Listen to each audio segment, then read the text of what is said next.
I want to bring in now our chief Washington correspondent, John Karl. John, you're getting word and hearing reaction from Donald Trump's running mate, Senator J.D. Vance. Yeah, it's a relatively short statement, Rachel, and it perfectly encapsulates how Republicans will deal with Kamala Harris on the assumption that she becomes the replacement at the top of the ticket. So this is J.D. Vance. I'll just give you part of it. He starts by saying that that President Biden has been the worst president of his lifetime, and Kamala Harris has been right by his side every step of the way.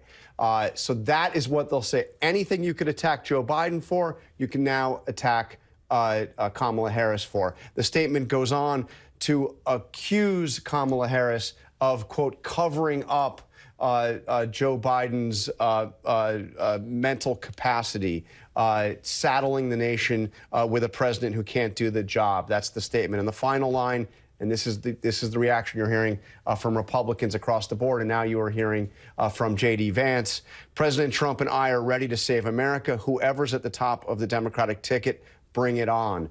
Make no mistake, Rachel, the Trump campaign had been preparing to run against Joe Biden. They were hoping to run against Joe Biden.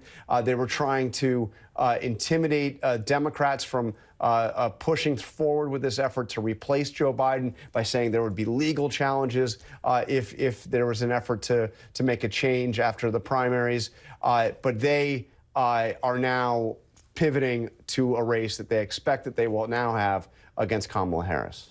And, John, we know that former President Donald Trump out on the campaign trail, while he has focused much of his attacks on President Joe Biden, he's also attacked Vice President Kamala Harris as well.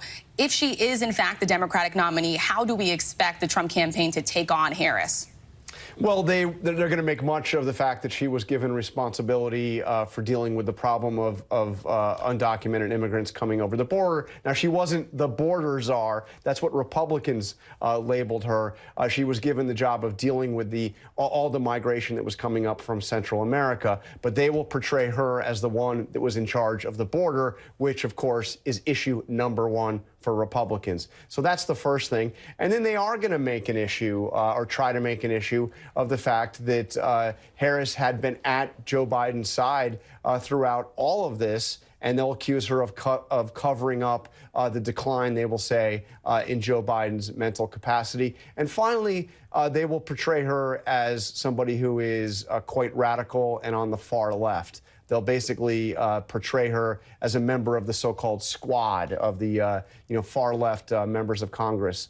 But it's not that simple. This will be an interesting campaign on this, because if you remember when Kamala Harris ran for president herself in the Democratic primary in 2020, she ran as somebody who had been the Attorney General of the state of California, the District Attorney of the city of San Francisco, somebody who had been tough on crime. And in fact, she was attacked quite viciously in some cases from the left as being somebody that took a pro-law enforcement, tough on crime approach, which was not in keeping with the progressive wing necessarily of the Democratic Party. So she's not quite the radical that they will try to make her out to be, but they will certainly do everything they can to portray her as part of what they will call the radical left of the Democratic Party.